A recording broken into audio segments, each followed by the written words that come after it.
jungle.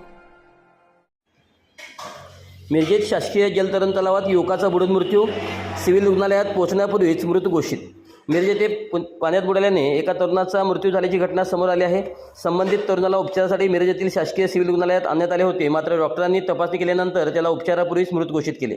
याबाबत civil रुग्णालयातील वैद्यकीय अधिकारी डॉक्टर निलेश कथार यांनी पोलिसांना माहिती दिली. मृत तरुणाचे नाव मुस्तकीम कुतुबुद्दीन मोमीन, वय वर्ष 20, राहणार मोमीन गल्ली, सलाती मशीदजवळ मिरज असे आहे.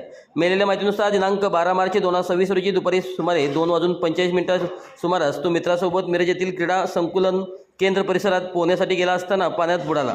मात्र पोहताना तो पाण्यात बुडून मृत्यू झाला. त्याला उपचारासाठी मिरज सिव्हिल रुग्णालयात दाखल केले असता डॉक्टरांनी तपासणी केल्यानंतर सायंकाळी 5 वाजण्याच्या सुमारास त्याला उपचारापूर्वीच मृत घोषित केले. या घटनेची नोंद BNSS कलम 194 प्रमाणे करण्यात आली असून पुढील तपास पोलीस कर्मचारी झोंबरे यांच्याकडे सोपवण्यात आला आहे.